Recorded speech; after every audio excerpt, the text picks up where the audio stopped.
Jotunheim, the heart of the network of the gods. Miles of bone, sinew, and synapse, torn from the bodies of dead giants used to feed the machine. It's time to tear it all down. The gods, their words, their works. Ragnarok is coming. And it's you. It's us. A neon Fimbulwinter where we rise up and take the gods down. And it starts here, in Jotunheim. So, you in?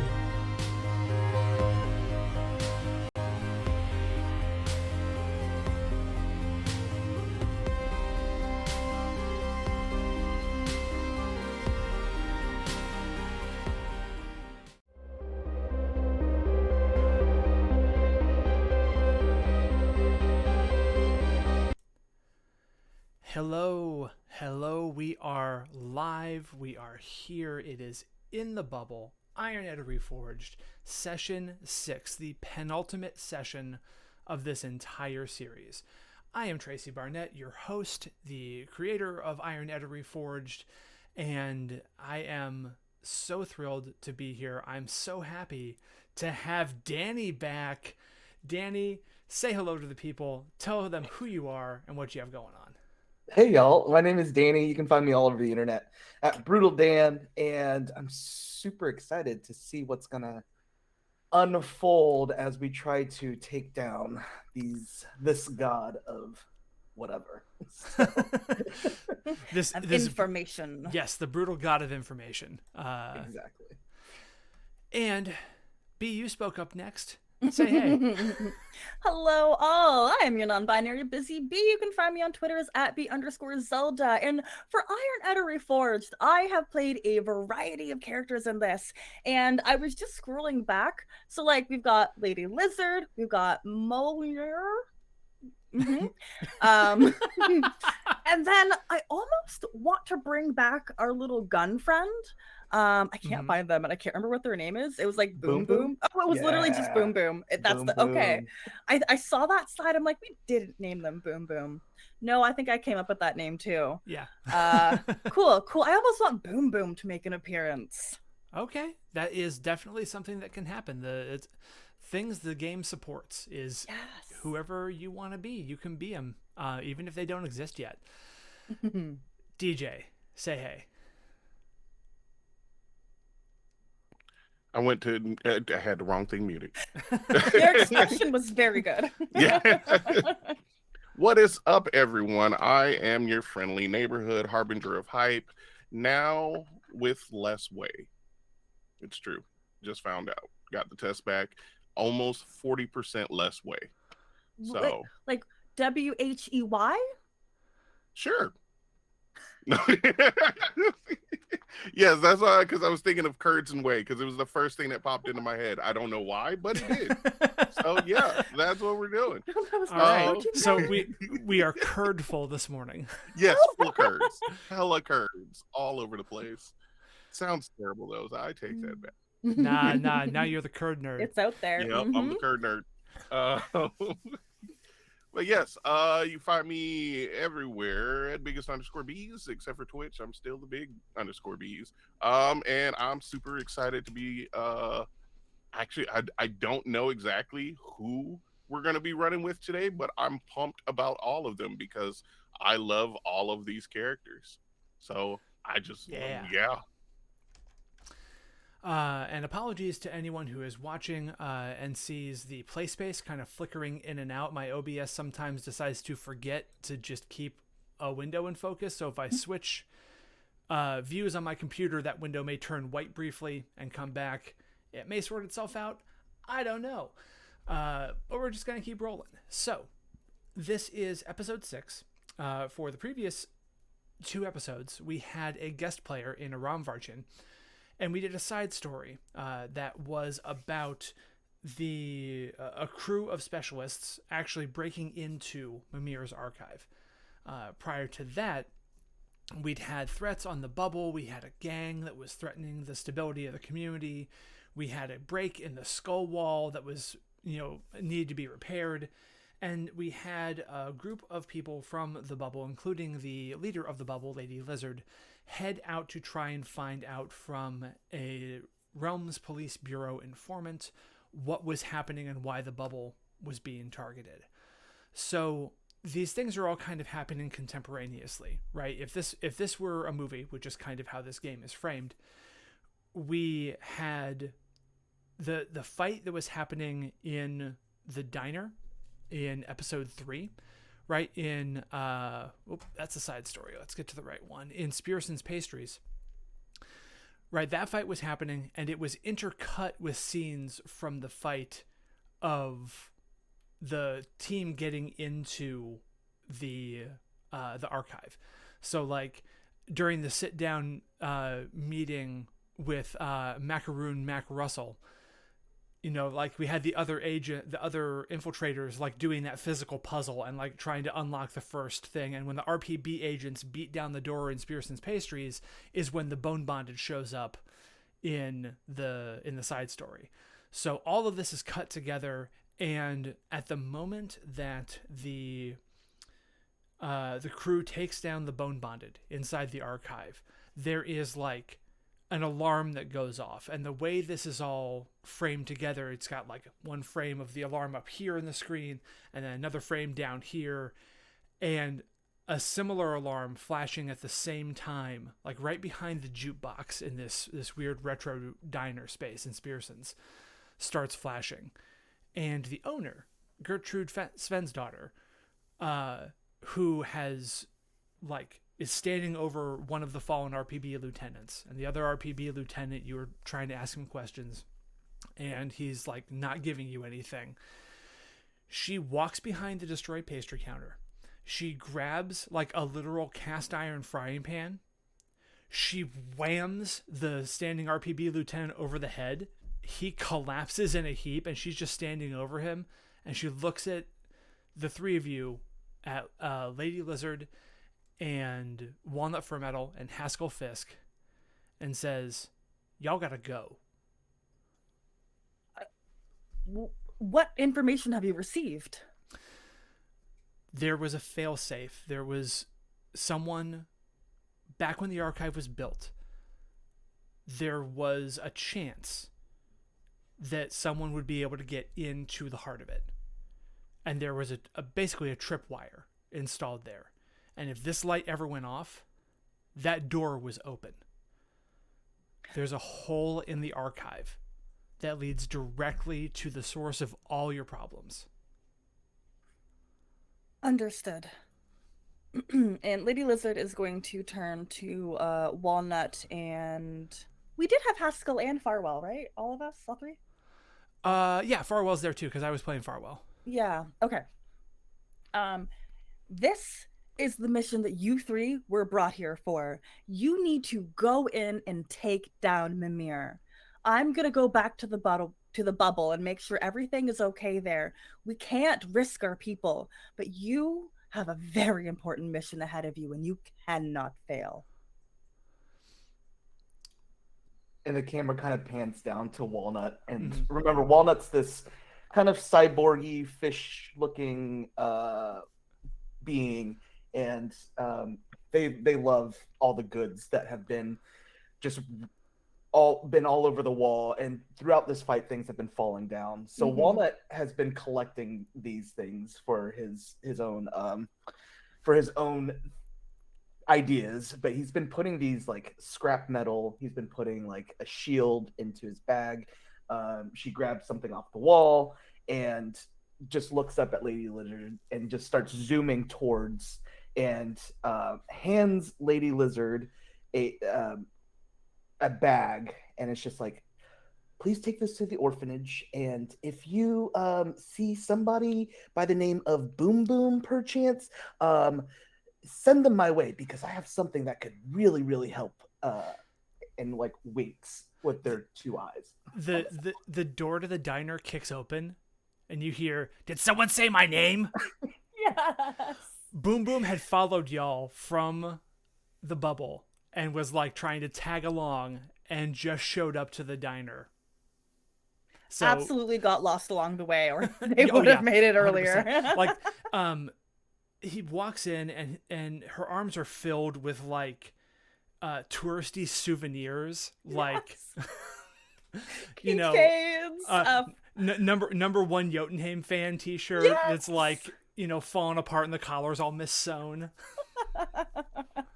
A hat that says like, I was in this city when the water came through. Yeah, exactly. Okay, so one thing done, but I will bring all of this to the orphanage. I got you, Walnut. Danny, what do you have for Boom Boom? What is Boom Boom. Walnut wants to try to add something onto Boom Boom's rickety rocket launcher that we saw at the very beginning. That it's almost like a sight, like a laser sight, but this laser sight has a lever where it could just be a regular laser sight, or if you turn it up, it actually turns into a laser beam. But the thing is that once it becomes a laser beam, it overheats and it can go haywire. So it can just be a sight so that Boom Boom just doesn't, shoot whatever. But also it can be turned into this almost like laser gun that's a little chaotic and maybe uncontrollable and might make everything else explode if it goes too hard. Whoa, is that a laser sight? It is. And then Walnut will just roll over and just like take all the little knickknacks off of Boom Boom, takes one of the keychains, of course, and puts it on, onto the belt loop and like starts just like finagling onto this rickety rocket launcher. Cool. I've added a piece of gear to Boom Boom's little character thing on slide 8. So Boom Boom now has a rickety rocket launcher with a laser. Yeah. Haskell, how are you reacting to all this? Haskell's been kind of looking between Lady Lizard and oh my god, what was his buddy's name again? Mac. Barwell? Mac. Oh, Mac. There we go, Mac. Has been looking between Mac and Lady Lizard, and just kind of really just stuck in contemplation. He's kind of got a worried, like a concerned expression on his face, and I think as all this is happening, he kind of just walks over past everybody to Lady Lizard, and then just pulls out this little box. It's about, I'd say, the size of the size of like a regular smartphone, so not too big, not too small, and it's probably about, I want to say, about 3 inches thick. So yeah, about that thick. Mm-hmm. So and it has like a little ribbon on it, and he just hands it to her, and just kind of puts a hand on his shoulder, and puts a hand on his shoulder, and just all right, now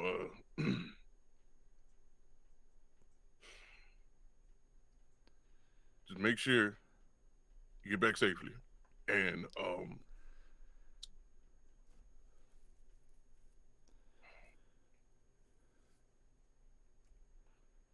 if anything happens, and he at that point breaks eye contact and just kind of looks downward at an angle. Mm-hmm.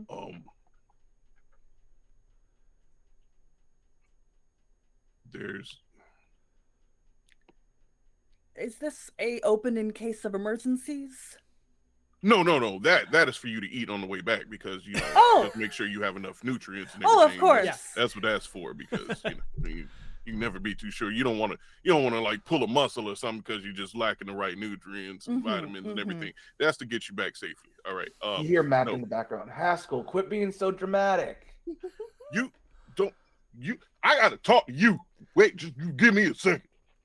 Okay, not to rush you or anything, but I do need you all to get going. What do you need? If I don't come back,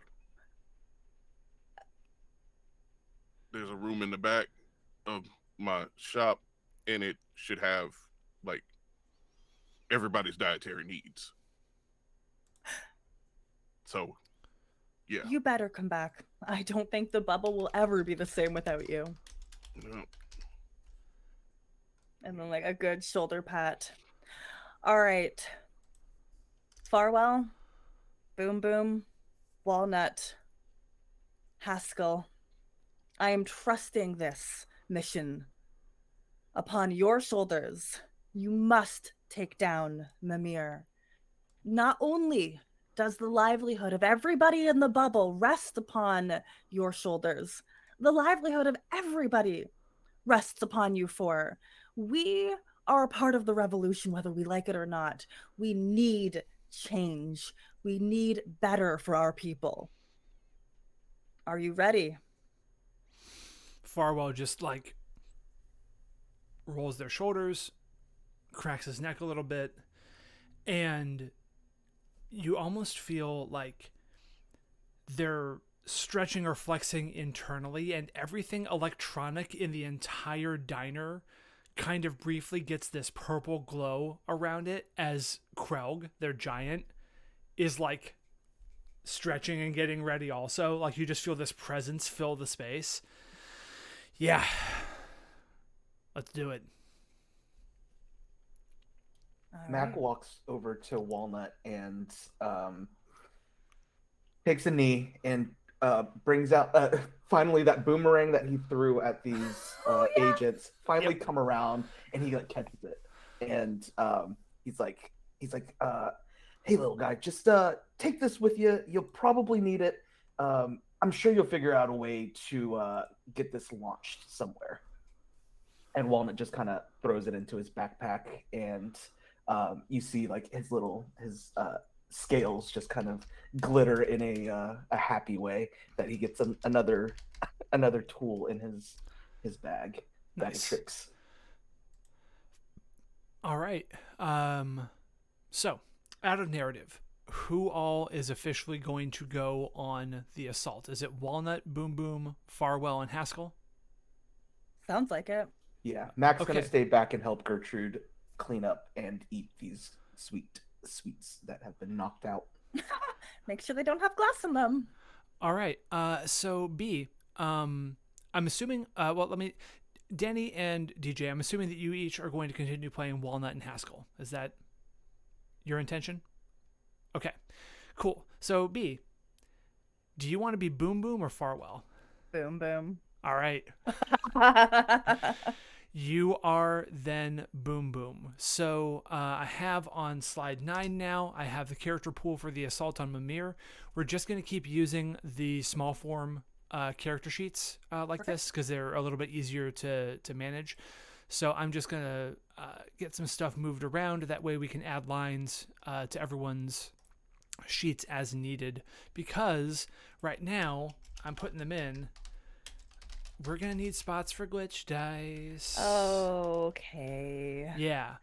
And the reason I was asking, something to keep in mind as we're playing this, because it's entirely possible that you could meet up with Eluf and Mole, right? Yeah. If that happens, and if those two come into the conflict against Mimir, which is a fine thing to have happen, just keep in mind that it increases the number of boxes that Mimir gets, right? Because every character that can take an action against a major threat adds more boxes.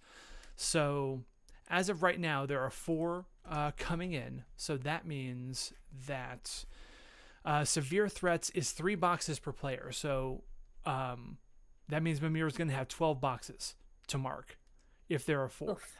If you add another, it goes to 15 and then to 18 if all 6 are involved in the conflict.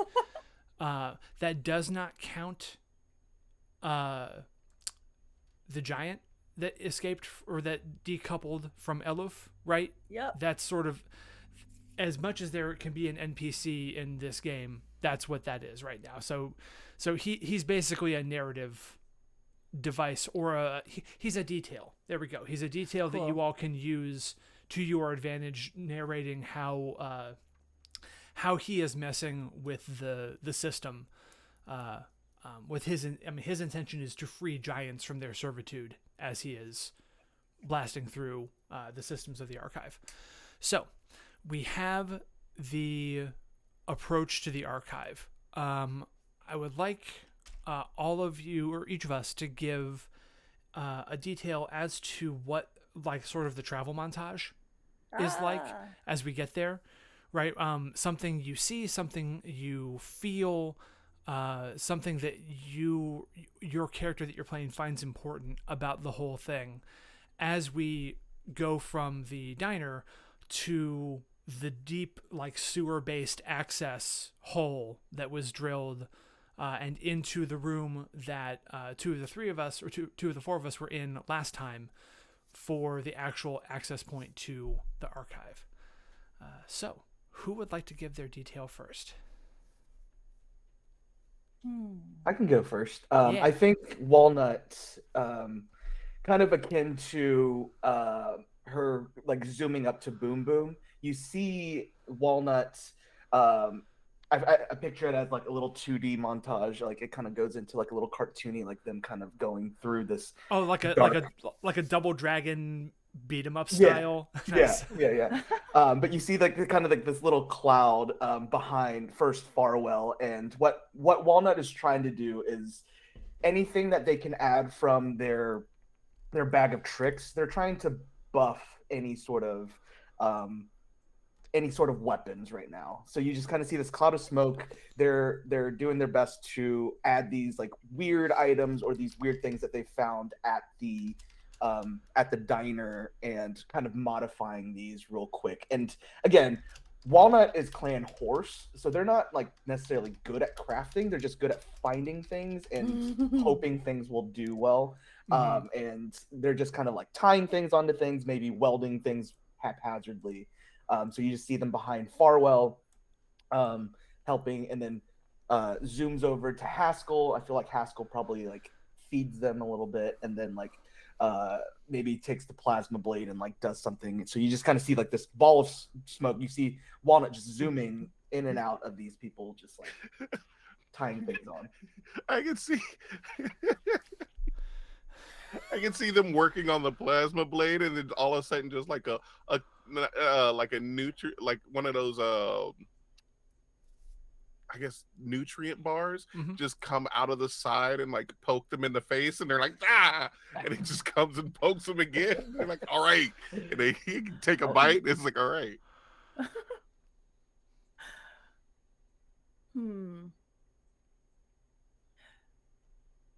Okay, what do you got for Haskell? Because I'm still torn between what I want to. I think as we're walking, Haskell's gonna try and stop by any place that they see that has anything to do with food, and is grabbing, like, you'll see her go up to a kiosk or window or and kind of look on a communicator on the wrist, and then see if they have any of the items there, grab something specific, and then keep going. And you'll see as they're on like as you're all on long stretches of this walk where there's just nothing else to do but walk, you'll just see them. They have like a little mortar and pestle that they're just sitting there grinding up stuff, and they're just yeah, like you'll see them pull out a little bit of some liquid, pour it in there, and just keep grinding this stuff up. And they're just making like these little balls, and these are like, he's going through and making sure that before this kicks off, that everybody gets like a boost to everything, like energy, focus, all sorts of stuff. So we go into this thing ready to rock. Awesome. Okay. I think with a mouthful of food, then Boom Boom is enthusiastically like giving you the tour guide of this area of Jotunheim and like talking about all the sewers that she's been down, all the houses that they've broken to. There was a lot of like initiation to become one of the Bone Splinters. All terrible things like go steal that old person's really good silverware. And things like that. Maybe more destructive. But Boom Boom is familiar with a lot of like the back streets and is able to navigate like some of the sewer areas because like she's had to hide because of that. And I think like you're getting a very unique tourist perspective. Like, there was a really good gunfight on this street. 15 people died. Their bodies were there, rooftops, one hit a light pole, and the rest, well, they were never found.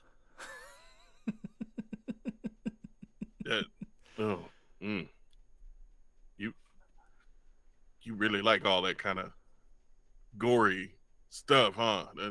Yeah. If I could see bodies explode on a regular basis, I mean, that would be great.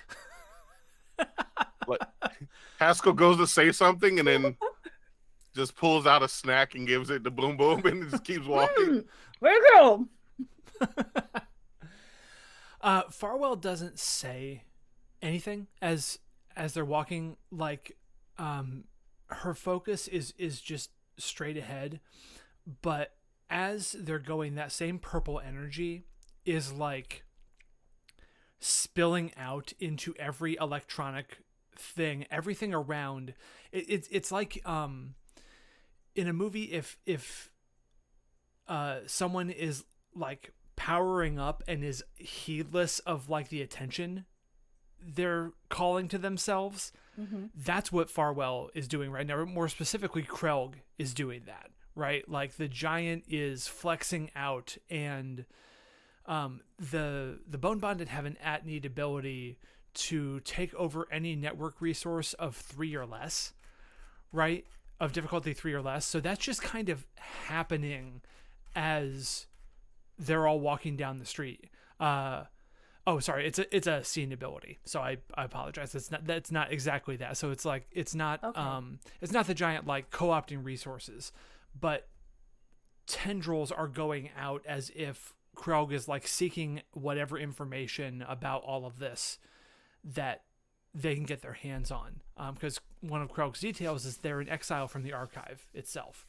So that means that Farwell also does not pay any attention to what Walnut is doing.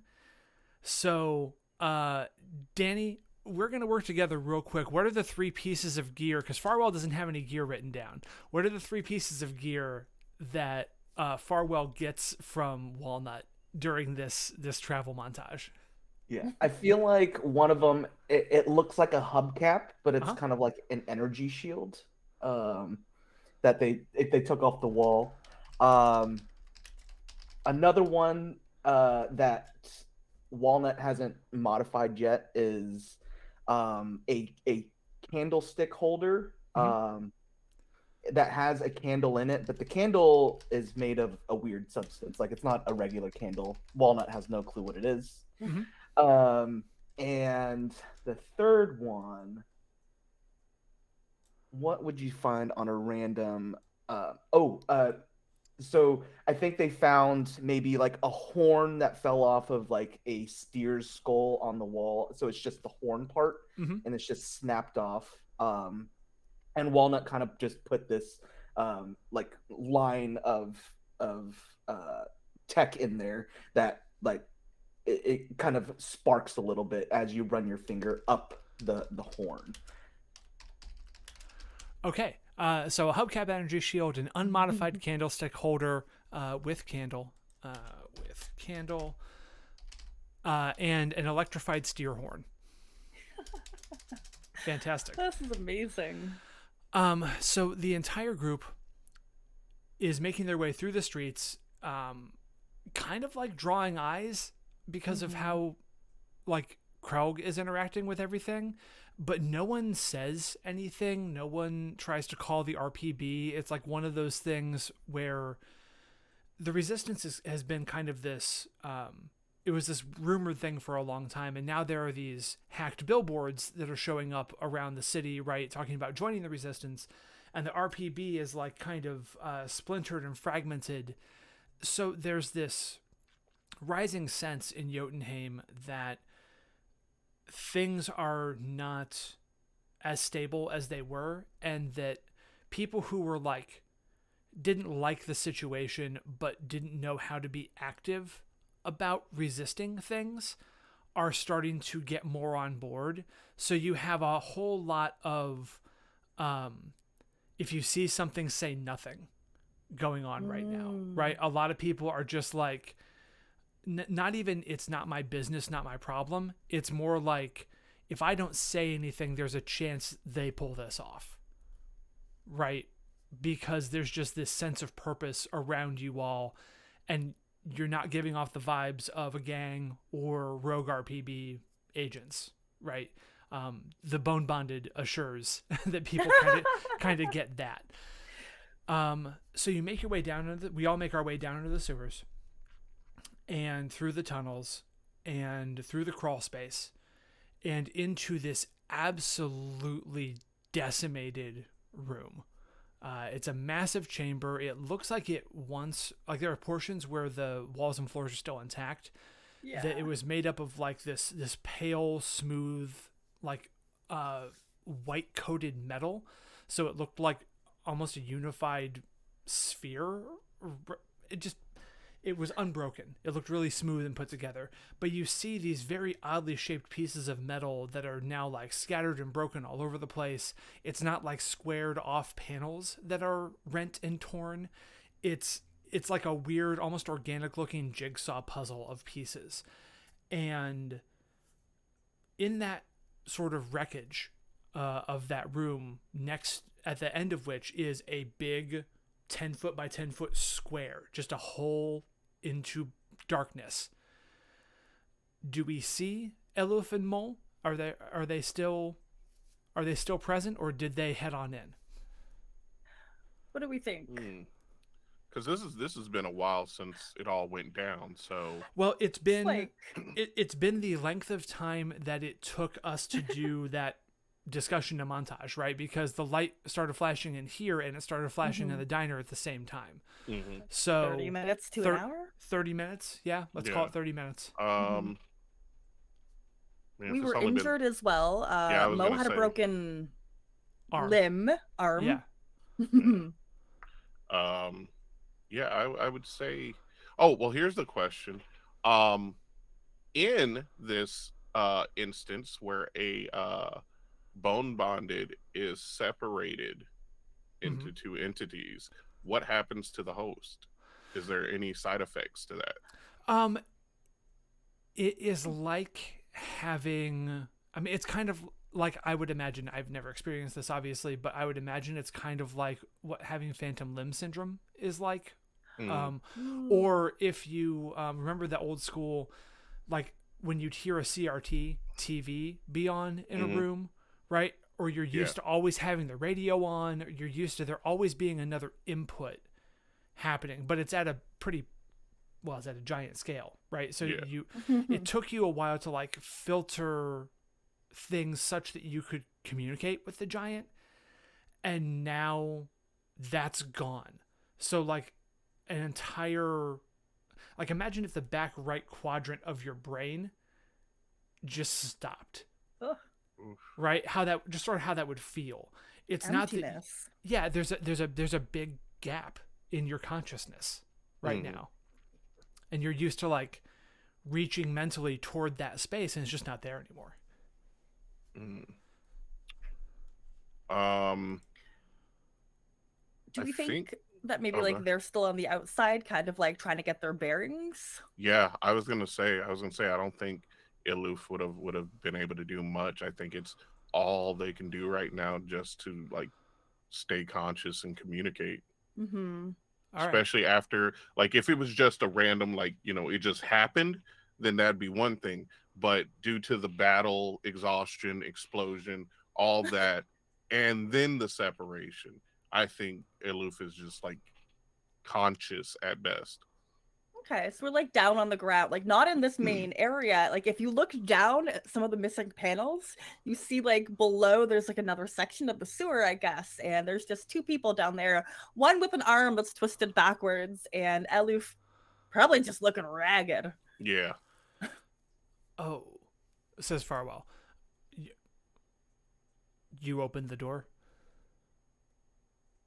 Hey up there! Yeah, that was us. We is there a body up there? Do you see a body? Looking around the room, we don't see anything. Was it? I feel like it might have been exploded. Yeah. I So think just everything was friend. kind of nuked. Yeah. yeah. Can Boom Boom There's see scraps of the body? Since they love blown up bodies. Very exciting. there are pieces, says Boom Boom. Okay. Oh. Yeah, we opened the door. We don't what's my friend? What is your name again? My bone-bonded Aloof. friend? Aloof. NF. Do we have any advice to give them? Should we ask for help? I can't actually get up. I can't climb very well. Yeah. Like slap your face a little. Come on. Yes. Yeah. Help us. Yeah. I think Farwell hears in their head, this one's been severed. And like immediately gets that there's a disconnected bone bonded situation going on. The purple energy flares out, and differently than the other two bone bonded we've seen so far, this isn't a slow like aggregation of stuff. Krelg was formerly part of the mainframe of the archive, right? So Krelg doesn't work with physical things as much. So like the purple energy that's been associated with Krelg, like the stuff that gets pulled out of the walls is actual electronics. So it's actually giant synaptic material, right? And it basically surrounds Krelg's body like an exoskeleton. So it's like in the shape of like ribs and arm bones. Like it just traces the whole way. And from that, there's a pulse of purple light. And it's like a hard light construct of a bone bonded that's just made of this purple light. And it stands there for a second, and then Farwell reaches to like grab weapons and then remembers that she didn't come with anything and pulls out a hubcap and a steer horn, and the giant basically has a hubcap shaped energy shield on their left arm, and this electrified steer horn that's like crackling with energy around the larger broken end, holding onto the pointed part, and is just standing there. And then puts the hubcap is like a bracer on their arm, switches hands so there's a free hand, and picks up Iluf and Mjolnir. Aww. And like, what do y'all think? Do you think that they're going to ride with, or are they just going to be set near the exit and told to go? I think they'd probably be best set near the exit. Okay. Yeah. But they can tell, the stories of the four who entered now. Yeah. Cool. Then they're set down near the exit and told to move on. And the other four of us, Walnut and Boom Boom, Farwell plus Krelg, and Haskell, are all prepared to enter the inner sanctum of Mimir. Yep. Before we do that, Oh. I was gonna say before we do that, Haskell definitely goes over and like, looks at them, looks over all their injuries and whatnot, and just like prepares two little. They're just like little bento boxes, and just like hands it to them. Thank Here, you. just eat this. Just eat this. This'll make you feel better. I appreciate what y'all done, but yeah, you just rest. We'll take care of the rest. Not the team we expected to go forward, but I guess we couldn't ask for kinder people. Yeah, well, let's just hope it let's just hope this amounts to something. And with that, this is where we're going to take our break, I think. It's a little earlier than usual, but it seems like a really good point. So we'll be back in 5 or 10 minutes, and we will proceed into Mimir's inner sanctum for a confrontation with a god. All right, y'all, enjoy, and we will be back after a short break.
we are on the back half of this session as we are approaching Mimir's chambers.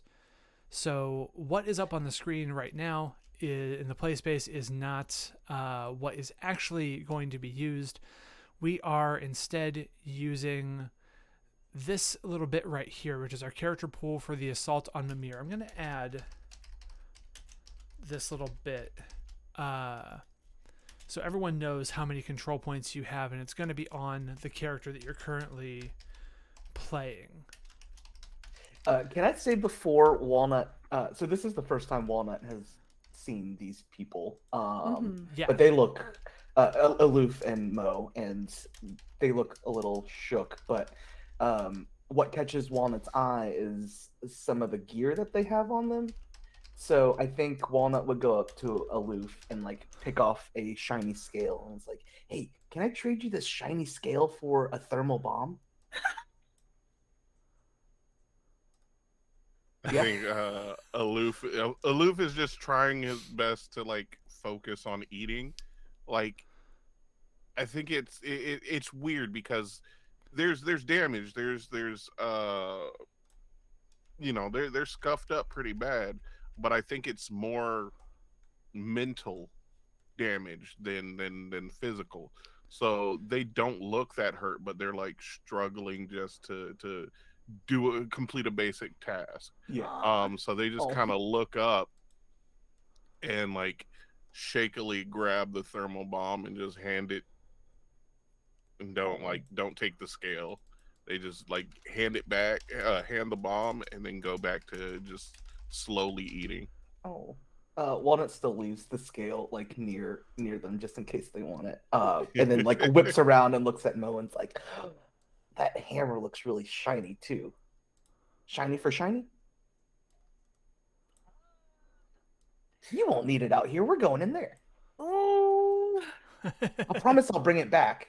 Oh. 2 scales and picks off 2. Okay, stop taking your scales off. Oh, it's fine. They'll grow back. You got to bring it back to me after, okay? Oh, for sure. Pristine promise? condition. Promise. Pristine. I mean, ignoring the dents that are already there. Yes. Okay. Yeah, this is worth it. This is what I signed up for. Okay, bye, Hammer. Bye. Dang it.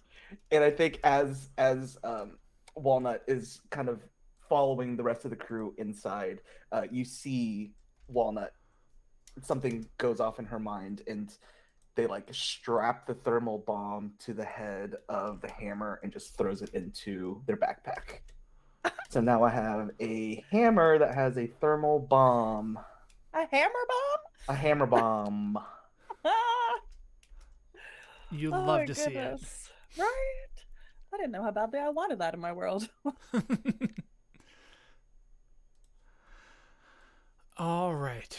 So the passage, as I described it, is about 10 feet by 10 feet, and it's pure darkness in there. And as we all proceed down, the darkness begins to be lit by this sort of like sickly blue-green glow. The passage like takes turns and twists, and like it kind of turns sharply. I think that Farwell can tell because of Krelg, and actually the whole area is lit purple as well because Krelg like just contracted down toward the armor, so it's like Farwell is just wearing like a big mech suit right now, like power armor as you're walking through this, and it'll change if there's space for it to. But you hear Farwell say in this oddly like doubled metallic voice as the giant is kind of like speaking with her, that the passage you're in is shaped like a synapse. Right, so it has like those little splays that like neurons have, and most of them are dead ends, but Farwell just unerringly walks the correct direction, because Krelg is sort of steering the ship at that point in time. And after about 10 minutes of walking, the tensest 10 minutes I think that any of us have ever felt, that weird blue-green light gets brighter, and this passage opens up into a massive, like, domed structure. You can't even really see the top of it. And it is made up of these massive cylindrical glass containers that have brains floating inside of them. Massive, giant brains that have, like, cords and biomechanical things, like, attached to them.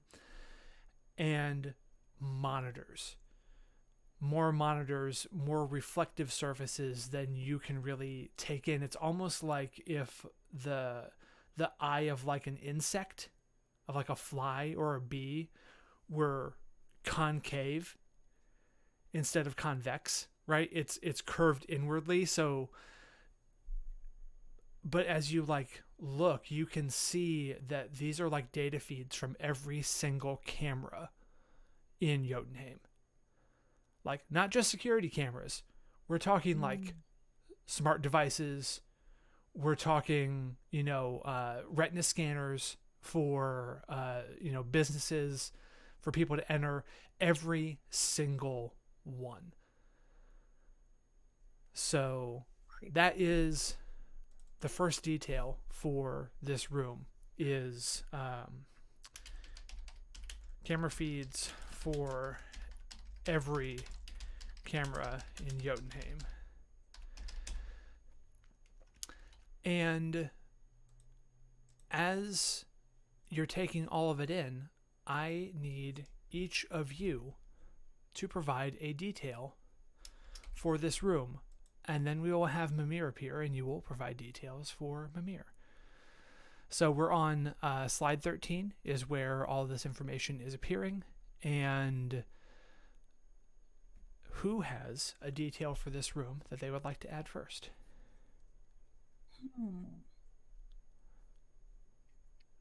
So this is the god of information, all-seeing. We've got camera feeds in every... that occupy everything in Jotunheim. I think one of the first thing Walnut notices is the brains in the jars, and how they're in, like, they are everywhere, but they're in some sort of, like, specific order. And if you look close enough, you can kind of see them almost like interacting with each other. We're not sure how, but you can almost see, like, all these brains. There's brains of all sorts, brains that Walnut has never seen before, and they're almost like, I don't know, they're interacting with each other in a way while they're connected, and you can almost see, like, them talking to each other. If you, like, look hard enough, like, you're like, is, like, did I just see them communicate? So I think these jars of brains and wires are interconnected and somehow intertwined in a very specific and intentional way. All right. Giants. Brains are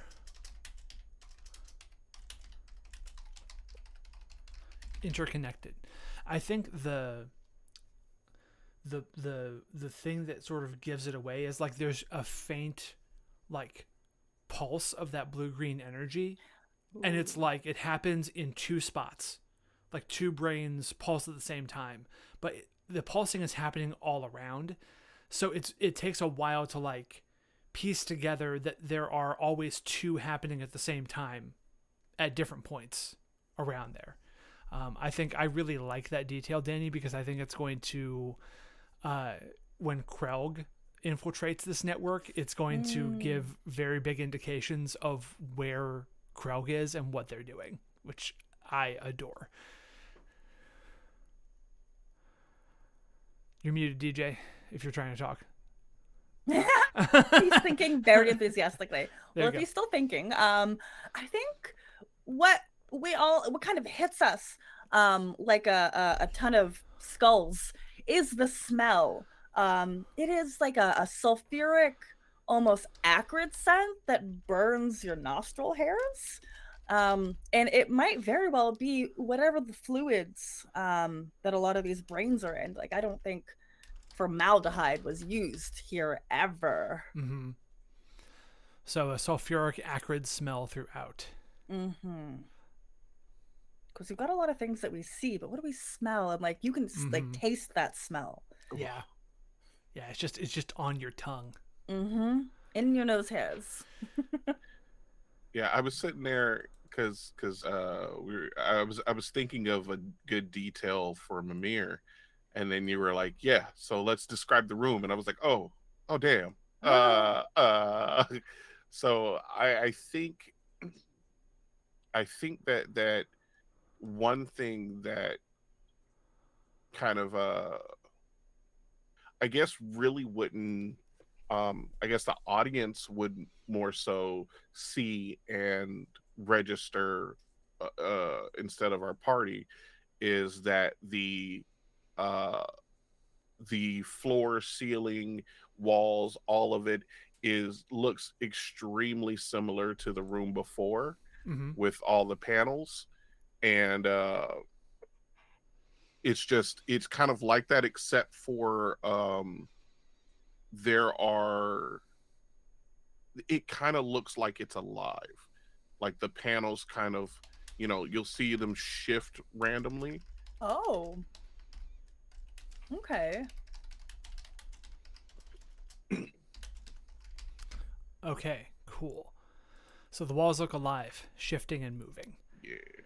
And as we're taking all of this in, the movement seems to sort of intensify a little bit, and it was hard to make out because of the way this place is lit and the walls are moving. There's these pulses of energy, and the smell is so overwhelming, and you're trying to parse information from all these camera feeds that it's easy to miss the attendants to these jars, like the archive attendants who Okay. are small, like silver-bodied, nine-legged, nine-jointed spiders that are just skittering all over everything, and they don't seem to be like hostile or anything like that. They're the bodies are like palm-sized, right? And then there are legs coming off of that. So like as we're standing there, like one of them will like reach out and skitter over Boom Boom, and like nothing happens. And then from the shadowed depths of the top of wherever this room is, something else moves.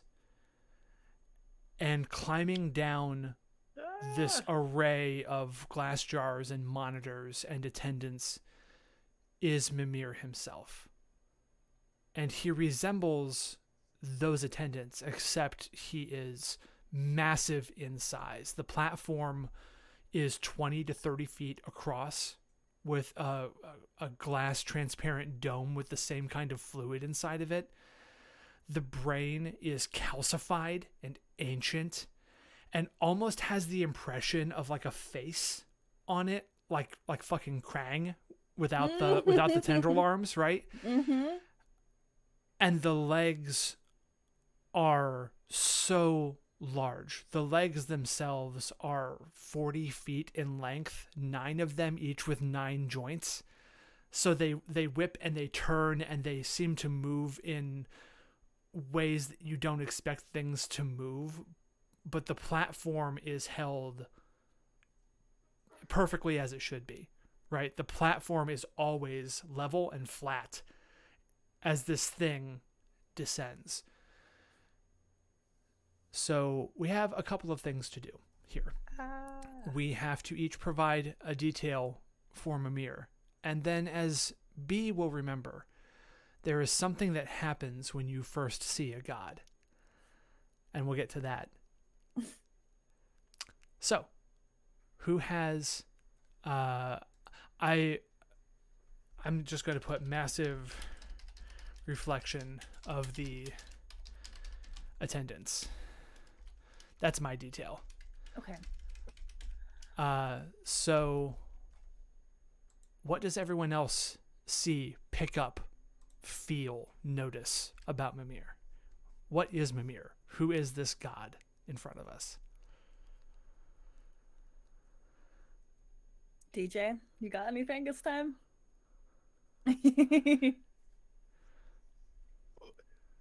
I'll go second. Okay. Okay, good. It's your turn. Because there's already one detail down. Yeah. Damn you and your counting prowess. I can go DJ if you need a Okay, second yes. thing. Cool. I think something weird that Walnut notices is kind of like the decorum on the legs. Okay. It almost seems like, I don't know, like a perfect mess of like somehow the legs being a part of the platform and being in this space, like you can almost see how it's like intertwined in a sense, maybe like a whole bunch of wires and energy and whatever they're made out of is like twisted, but almost, again, like everything seems like specific chaos where they know exactly how, so they're almost like part, like the way that they're standing and the way that they are descending, they're a part of this, like they are literally a part of this room, so they're like, it almost looks like their feet and these legs, these huge legs, are like intertwined with this huge system of tech and brains and screens. Even the platform is part of the room. Does that work? Cool. Oh, actually, wait. I think I'm picking up on your vibe a little bit more clearly. The whole room is Like, yeah, Mimir. they're a part of the whole room. Yeah, The exactly. whole room is Mimir. It's not just this organism thing that we're seeing descend down. We're inside of Mimir right now. Yeah, it's almost like, yeah, it looks like they're descending down from here, but it looks like maybe they could even like go into the platform and pop out of another place without trying. Like the Bone Bonded did. Yes, exactly. And there's probably this disorienting feeling of like, is this thing descending towards us or are we rising to meet it? Exactly. Like, yeah, everything's so smoothly. What direction's up? Yeah. Yeah. Like, where are we? Like, what's going on? I like that. Are they actually huge, or are we just really small? Like, like what is what? Very good. See, I was trying to find the game. That's what it was. It was taking me so long. I cannot remember the game it's from. Tell us But about it. what I was thinking for Mimir is that there's an impression on this brain face, but this whatever whatever it is, avatar of Mimir, or this form that we see in front of us is just a small portion. And as we see, as we're looking at this, we notice something, because I assume there's like was described earlier, just a ridiculous amount of screens all over the place. Mm-hmm. So you probably wouldn't notice this at first, but you would get that like corner of your eye kind of thing, and you would look around and you would see just randomly moving through the monitors would be an eye. Just jumping from monitor to monitor, kind of all around us, and it just that's what, yeah. Ooh. Or or we could do like two that move independently. Ooh. So the eyes of Mimir travel through the screens. Yeah. Okay. Like a mirror is fully integrated in this room, so that that's how it's looking at us. That's cool. That's how everything in here is a visual or just some kind of sensory input for a mirror. For Mimir. Nice. Okay. And yeah. Huh. What's the last detail there, B?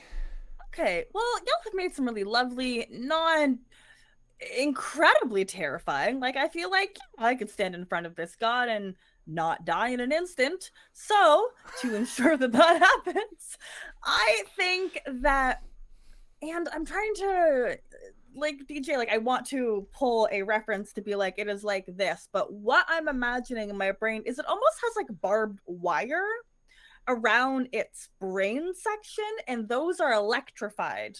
They can be partly detached, and then they're like these flailing, like a cut hot wire. It's got hot wires on its head. But a lot, like they would be hair, except they're like synapses and terrifying. Don't get touched by one. All right, like a jellyfish. Flailing electrical wires surround the platform. Yes. Actually, I'm gonna change wire to synapses. Yeah. Okay, synapses. Synapses. Anyway. Yes. So this is what is in front of all of us, and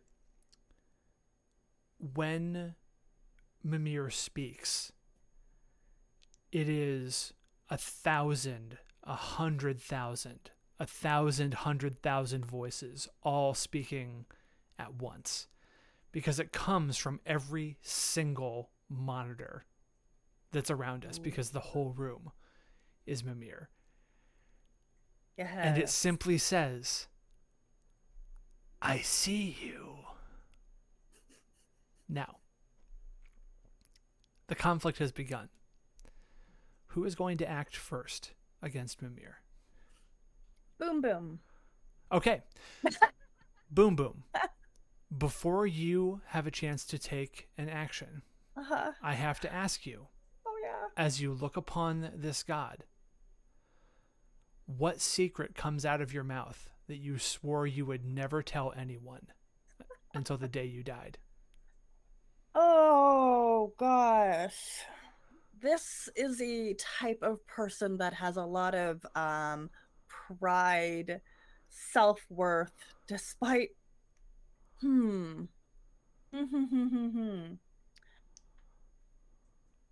I think that...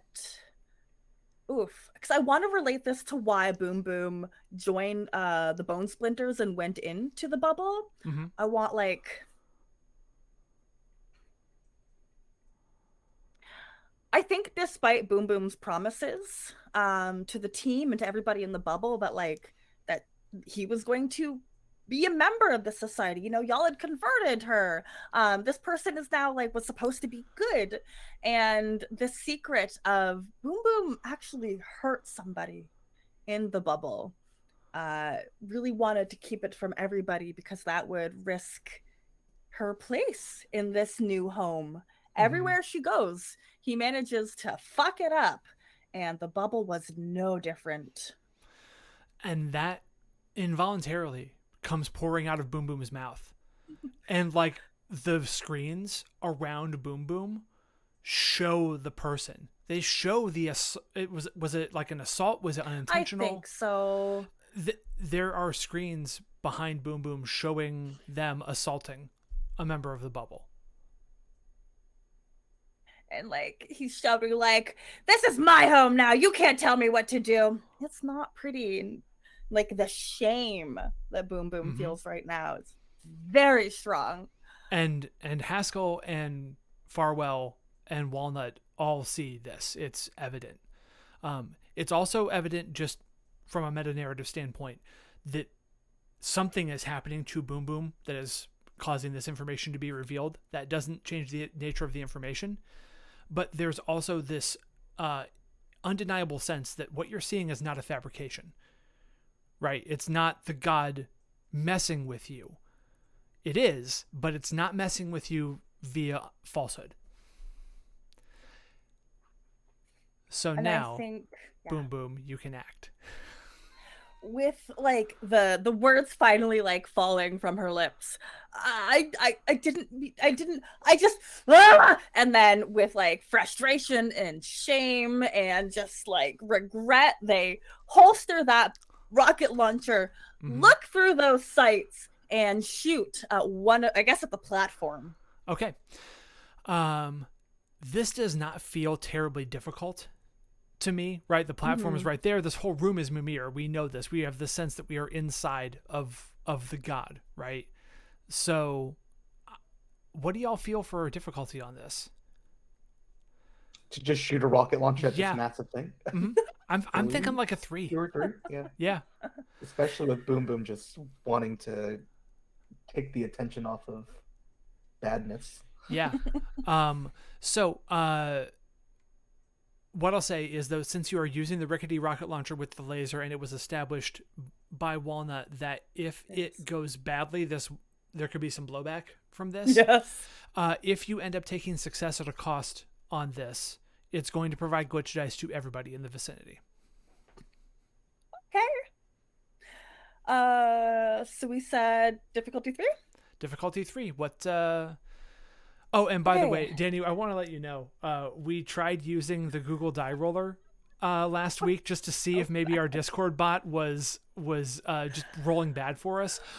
Oh, it was worse. Still roll bad. We just roll bad. Killed us. Yeah, I think it's just us. Yeah. So what detail are you going to use there? I'm going to use guns. Makes sense. Let me double check. What? So I got drafted into the Snake Clan. Yeah, you don't really have anything that can help you. Snakes are about sneaking and such. Boom. And Boom Boom has a rocket launcher currently. It's going to be tough adapting as a snake, I think. Boom Boom has to change a lot of ways about the way she views the world. But all right, that's just going to be 11d6 then. Okay. Oof. 1, 2, 3, 4, 5. 5. Fantastic. So you didn't quite double it up. No. And because you succeeded, you can't spend a control point. Right. Okay. But it's a solid, successful hit. So you've got the first box against a god. Mark, describe what happens. I think tears start running down his face. And I imagine Boom Boom just doesn't shower a lot, so it's very much like the clean tears kind of create tracks down her face. So with that rocket launcher mounted, it's like, I am so sorry, and boom, the explosion goes off and it hits the platform, and there's just like smoke. Nobody can actually see any of the damage. Well, Boom Boom drops to his knees. It's like, please don't be mad at me. Who's going next? Walnut can go next. Okay. Yeah, Walnut kind of sees all this happen, and one is super impressed that the laser worked, but also has never seen Boom Boom's always over the top for sure, but seeing like tears run down her face and like seeing them just like overtly emotional, just in a sensitive sense while they're booming things. Walnut's like, I think everything will be okay. That was the old you, and now you're helping. And then I think immediately, what comes out of Walnut's mouth? I love that you just went right into it. I didn't have to ask. Yeah, I think like it's almost like right when they were trying to console Boom Boom, you see in the background, I think what happened was the creature that helped make Walnut, you kind of see them in a dire situation. So I'm thinking like maybe like in a laboratory or like somewhere very volatile, and there was a fire of sorts, and Walnut made the choice to grab shiny things and things for the black market so that they could sell it later, rather than saving the person that helped create them. So yeah, Uh, the screens just show someone burning to death. yeah. And Walnut just kind of walking away from the situation with like gold chains and science equipment. Mm-hmm. And um, again, like right when Walnut's like, that was the old you, this is what you kind of see and hear from Walnut. Um, Oof. and I think the way Walnut would respond is they you almost hear the echoing of like that was the old you, and you see like now your friends or like people you care about like going through this hurt. And she tries to like shake it off a little bit, and I think I want to try to take um my hammer bomb Mm-hmm. and go up to the closest brain jar and just yell out like, why are you bringing this back up, that was in the past, and just tries to smash this brain with the Okay. hammer bomb. So I think that the jar walls are probably like reinforced against damage, right?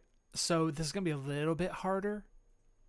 I'm feeling a 5. How does that seem to everybody else? That feels right. Okay. Especially because it's a bomb hammer. Yeah. It's cobbled together, and if anything goes sideways, there might be literal blowback. So Yeah. cool. What detail are you gonna use? I'll use my rare items dealer because I think they haggled for these items that and promised that they would get Mo back the hammer. We'll see. Okay. Cool. So Let's that would have be a 11d6. Yeah, you've got 11d6 coming at it for 5 hits.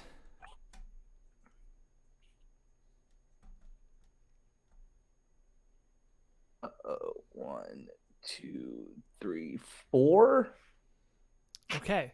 Oh. So you can take success at a cost, or you can spend a control point and highlight a detail and re-roll your misses, which would be 7 you get to roll, and 6s explode on the re-roll.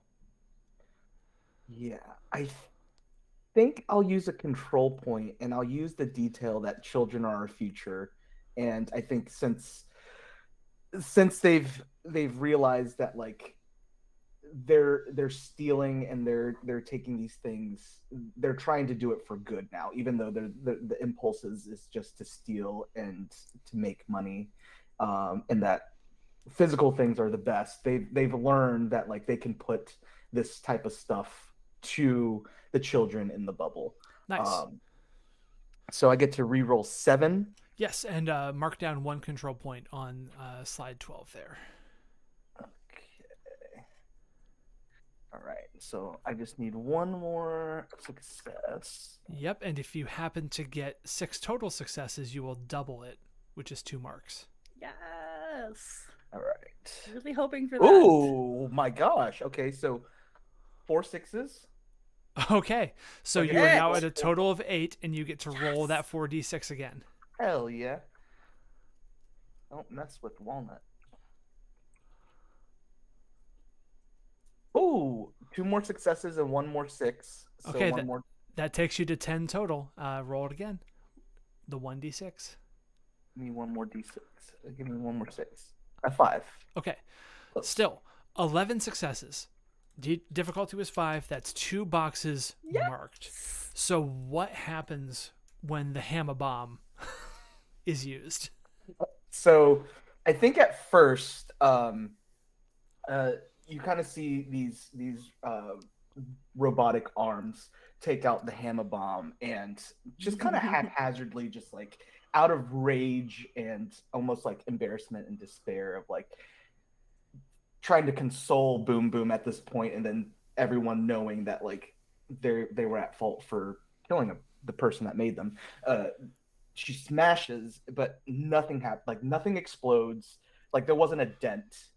And I think at that moment of thinking about like what they've become, what they've learned about community and in the bubble, and how they can help out these kids at the orphanage.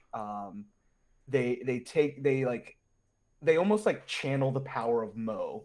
They remember how much Mo loved this hammer, Mhm. and then one more time, big swing, just smashes it, and I think they get the head of the hammer inside of the the glass jar brain thing, but the bomb is also on there, so it almost like it smashes it, but for a moment, like nothing comes out because it's like the head of the hammer is inside of where the hole is, and Walnut just kind of like backs up and like runs into Boom Boom, and then I think all of a sudden the hammer and the bomb just kind of explode inside of the jar. Nice. Real quick, DJ, what was the color of the energy that surrounded Elif when Krelg was around? It was either, oh man, I would have to say it was either purple or green, remember? So Yeah, yeah. what was the Oh, what it was was the other bone the bonded? the light was green coming from the Yeah. other bone bonded. So Okay, so yeah, purple. it was purple Uh-huh. uh Krelg's. Great. So in a split second before, in that sort of moment of pause before the explosion goes off, there is a flash of purple light that like you would almost miss it if you weren't like looking for it, and it's echoed by a flash of orange light, and those two pulses zip away from the brain before the chamber explodes. Mm. Who's next? Oh, that would be Haskell. Okay. Now I don't know if this would do anything for my wonderful co-stars, but at least for the sake of narrative continuity, I know that before they would have gone in, all those like little like energy balls that he was making, he would have given at least two to everybody to eat up real quick to make sure they were on their game. Um, so with all this going on and seeing that everybody is just spilling their guts, uh, he like digs into his pockets real quick and just shoves a bunch of food in his mouth. Well, he starts to, but as soon as it gets close to his mouth, he just starts verbal diarrhea out, just bah, about everything. And what comes up on the screen is uh it's a scene of him in RPB uniform. Oh right, I fucking forgot that Haskell used to be a cop. Damn.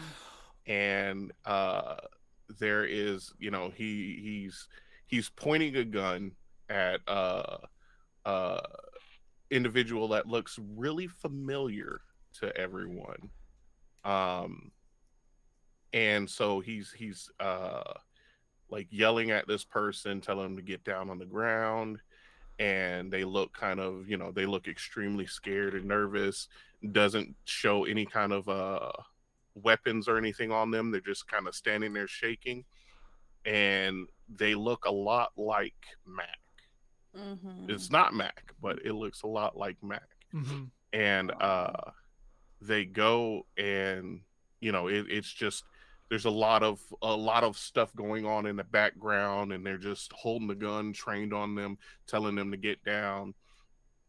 And something explodes off to the side, and his eyes dart like real quick and then back, and in that moment the kid turns and runs, and without a second thought, you just see the gun go off four Mm-hmm. times, and then you know, it shows the body on the ground, and he's just standing there like shaking, staring at the what he just did. And then it flashes to the diner, and it shows a much younger, what is her name? I always forget her Gertrude? name. I just want to call her Nana. Yeah, Is it Gertrude. Gertrude? Yeah, Yeah, we love her. Nana Gertrude. a very much younger Gertrude.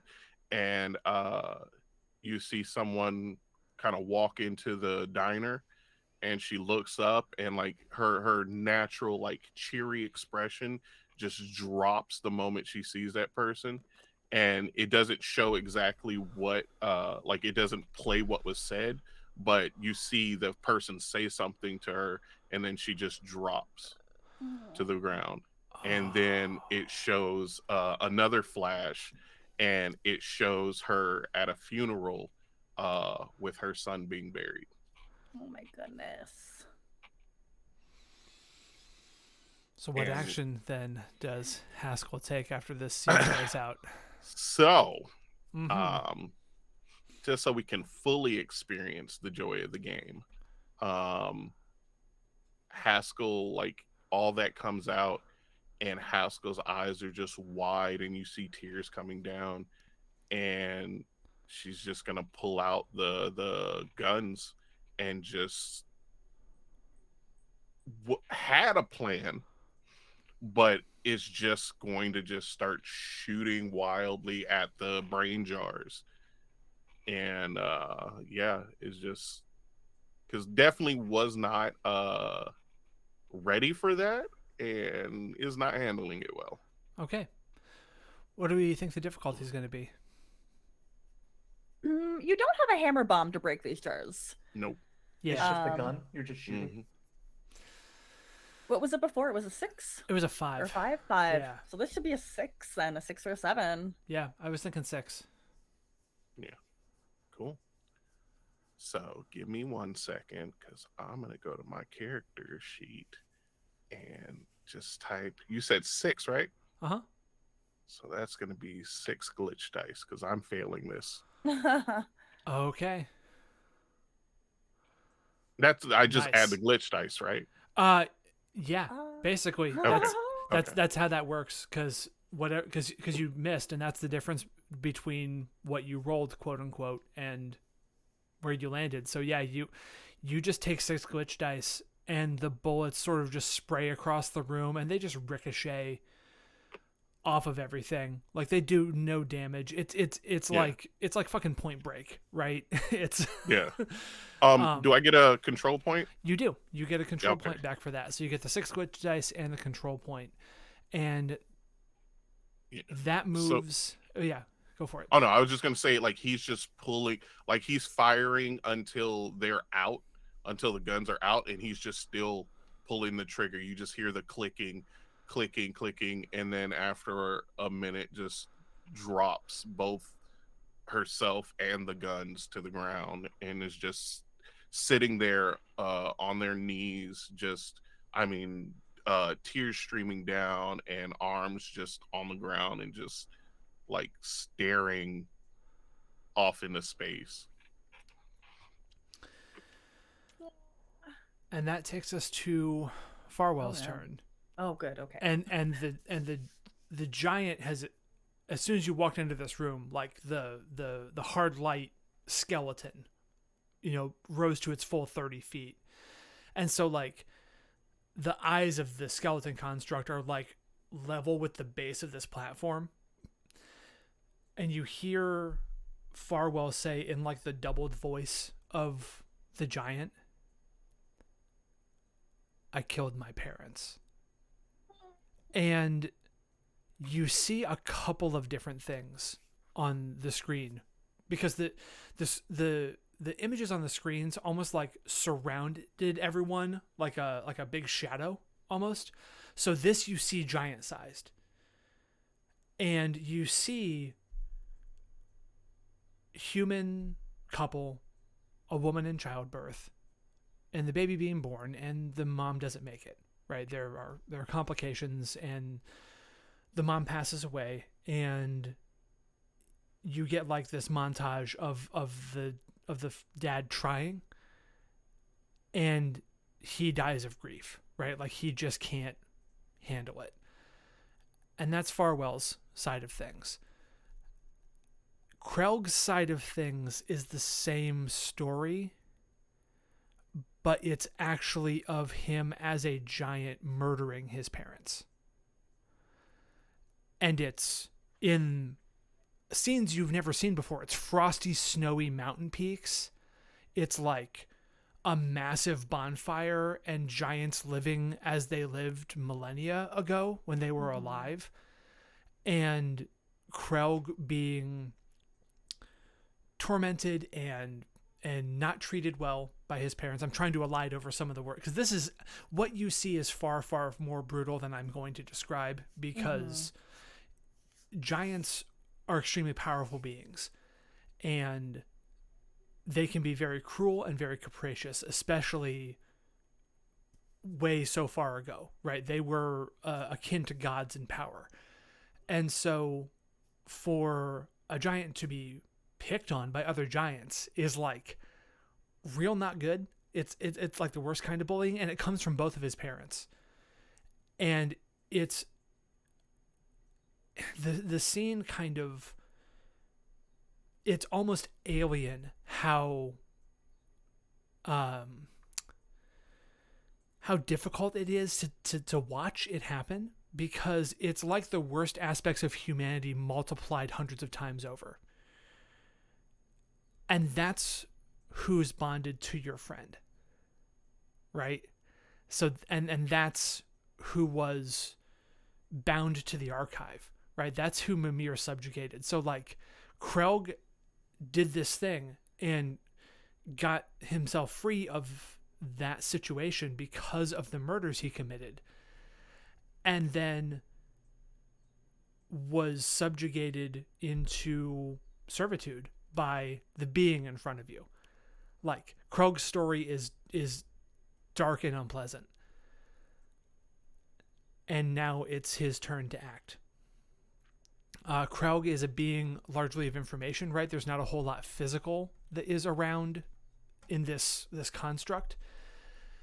And I think that Krog reaches out hands and grabs a hold of like the connective stuff in between these jars and just flexes and sends that purple energy into the network. Ooh. So Krelg is going to not fight on a physical level, but is going to fight on an informational level for all of this. So basically, like, trying to turn Mimir's resources against him. Because if you have listened to the podcast, and B, you'll remember that, like, the moment where the god's power was turned against him and sort of exposed their evil for what it was like a really key point. And this isn't as poignant story-wise as that moment, but it's Krelg knowing the battlefield upon which to fight Mimir. So it's a different end to the same kind of thing. So what do we think the difficulty is going to be for Krelg to literally start subverting systems here? 8, 9, 8. Yeah, It's up there. It ain't Yeah, I was easy. gonna say at least 8, because this is fight Mimir on his own. Like if it was something physical, that'd be different. You know, maybe a little lower. But Right? This is this his is turf. Yeah. This is what he does. All right, cool. So Krelg's top detail is my mind is greater than yours. Ooh. And as a giant, that's 20 dice. And as a bone bonded, that seeing ability that I mentioned previously, you can exploit a network resource of 3 or lower. So what that's going to do in this case is take 3 of those dice and set them to successes already. Because he can bypass that much security, right? Mm-hmm. So effectively the difficulty becomes 5. Oh my And goodness. Krog has 20 dice to bring to the party. So I apologize to anyone who's watching the character screen, as I have to switch to another window to type this out, but it is what it is. So poly, that would be 17d6. Yep. For 5 successes. What kills me about this is we know it. You might just get 0 successes. Oh my god! 1, 2, 3, 4, 5, 6, 7, 8. Plus the 3 that I had is 11 total. Now the difficulty is still 8, right? Yeah. That's the actual number. So to double it, I would have had to get 16. Right. I just needed 5 successes to get to that number. So I didn't double it up, but it is still a solid hit. And as you watch this purple energy sort of crackle through the system, the first thing that you see is and hear are the servitors, the archive servants, the spiders, falling. They like seize up and their little legs all curl together, and they just start collapsing to the floor in like a wave that is taking over the images that are behind Krelg and turning the screens dark. So the screens are darkening, and it's like this spreading bruise of darkness across this area as Krelg doesn't just take the systems over, but turns them off. Oh, yes. Because the main distinction between, like, if Krelg were the giant, we're still the giant you would see in the screens, because everyone has changed, right? This is all from the past, the stuff that has been exposed here. Mm-hmm. Then Krelg could have just easily subverted these resources and taken over Mimir's place, right? Trade one tyrant for another. Krelg is out to destroy Mimir.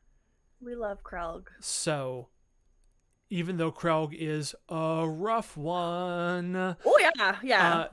We love tentatively. Yeah, the systems are turning off around him. And that is the end of that round. We are going to end this session up with the way that threats work in this game. We all get to say what Mimir does in response and assign glitch dice for that. And we'll go in the same order that we all acted in. So B, what's the first thing Mimir does in response to all of this? Those synapses, those jellyfish tendrils, they shoot outwards. They're still attached, but they become like stiff, and they start to like jam themselves into the wall. Now the wall doesn't have any like plug-in or like any holes or anything, so like they just like crack into the wall that still is all Mimir, and he's gonna start to electrify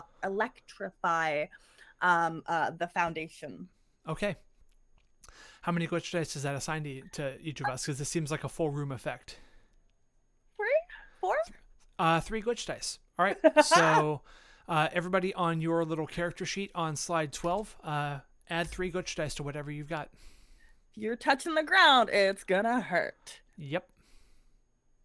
Yeah, and I think on the same room effect type stuff, once that brain jar exploded and there has been a signal to the rest of the brains that like, hey, we're being attacked, this is not okay, you almost see like the brains, they're sending these blue and green energy signals to it, and all these wires, they almost become like, actually let's say instead of like electricity, they send something to this now broken glass jar, and the liquid inside almost turns into like this putrid green smoke, and that smell of the sulfuric acridness just like intensifies tenfold, and then our vision is blinded, and like our senses are on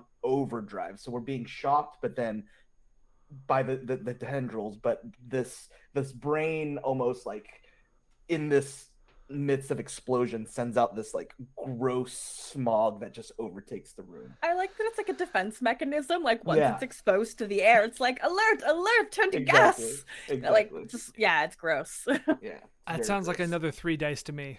Yeah. All right. Yeah, our vision is impaired, or we can't. Like we're coughing, like sneezing, eyes are watering. Yep. Total them up, folks. Okay. DJ, what's Mimir do next? Okay, and again, B, what did Mimir use to attack us that first? With the electricity, it was the synapses that are kind of like like hair on the brain, I guess. Okay, so then I think what'll happen. Oh, I know. So then you'll see those same synapses kind of just slam into the ground and pump electricity into the ground, and it's going to send charges to a couple of those spider drones, Mm-hmm. and they're going to Oh. come back, and each one is going to go and attack one of us. I'm sorry. Okay.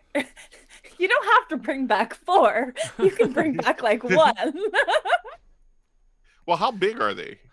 The bodies of the spiders are palm sized, and then the Oh, yeah. legs come out from there. So there's like a palm, and my palms are my palms, right? So it's palm size. Yeah. And then there's like a foot of leg and 9 of those. Yeah. So yeah, it's gonna be 4.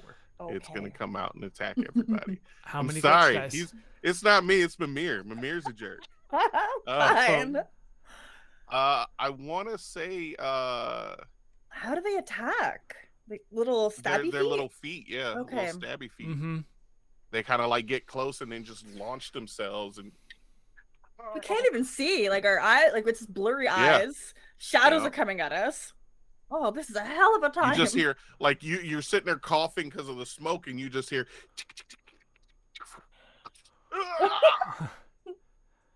So I want to say 3. Okay. Would okay, no. Huh. I'm not gonna argue. But I was gonna argue for at least our bone bonded. Like, Well, remember that the bone bonded doesn't roll glitch dice, yeah. so it's favors yeah. owed. So like the bone bonded is the person you have to worry about the least in this situation directly. Okay. But that's another 3 for everybody. And now it's my turn to say what Mimir is going to do. And I think that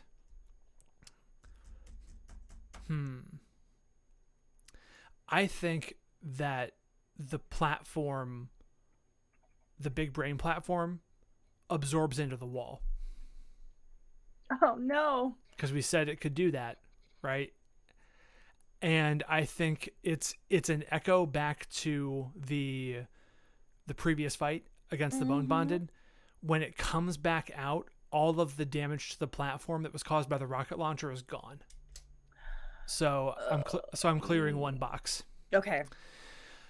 However, as all of this is happening, this thick, dark green smoke is pouring over everything. There's electricity arcing through. You hear the sounds of everyone going, just like getting stabbed by these spiders. And there is this massive surge of purple energy. You see like a vague, almost like a flash of purple lightning through the green cloud, and a surge of orange light. You hear a big took as the ventilation system kicks in and pulls the green smoke out of the room completely. And as it's clearing away, the orange light kind of whips along the floor and severs the connection of the synapses away from the floor. So the spiders that were like had electricity arcing to them all drop to the ground again, as the 2 rogue bone bonded that are now free in the system are taking their actions. Everyone clear 6 glitch dice off of your tab. Yes. Oh, so badass. I'm back down to single digits. Yeah, you're back down to 9 now. And it is with that we will call this session for the day. We are through our first round of conflict with a motherfucking god. We have, at this point in time, 9 more marks we need to get against him. So maybe we can do it in 1 more round of conflict. Maybe it'll take 2. We will find out. So a bit of a scheduling note. There are some conflicts that are coming up, not just next week, but the week after. So we are going to be on a 2-week break before we come back for the finale. Everyone in my group here, we agreed April 12th is that day. So we will be coming back on April 12th for the finale of Season 1 of In the Bubble. We also will, on that day, be doing a little bit of a Q&A breakdown of this entire thing for up to an hour afterwards. So if you've got questions about what you've been seeing here, if you want to know anything about this, you want to hear our thoughts as to what it's been like to play through this this limited run of Iron Edda Reforged, then we're going to be able to do that on the 12th. I have one other thing to announce before we get to the outros and whatnot. Next week, on March 31st, if you have listened to the One Shot Podcast here on the One Shot Podcast Network, you have probably recently heard and enjoyed the series that I ran of Gunfucks, starring one B Zelda and one DJ and our friend Melissa. On the 31st, I'm very excited to announce that at 7 p.m., from 7 to 11 Eastern, we are going to be back here on the One Shot Twitch channel live for part 2 of that Gunfuck series, The Death of Dick Biter. And I'm especially excited because I will only be running that game. What you see here in front of you, I'm running and doing the production side as well. But Ram Vartan, who was our guest for the last 2 episodes, is going to be behind the scenes, running the 1s and 2s and doing all the production. So we just get to play, and we are going to be running that stream to bring awareness to and to sell as many copies as we can of the TTRPG bundle for trans rights in Texas. This game, Iron Edda Reforged, is part of that bundle. I'm going to do as I do, and I'm going to link to it right now in the chat. So if you have not purchased it, this is a great time to do so. And you can join us that night for 4 hours of Gunfuck's goodness as we bring back Indominate Indy Ellis, as we bring back Arms Fromage, and as we bring back Phoenix Killjoy to hunt down the Croco known as Dick Biter.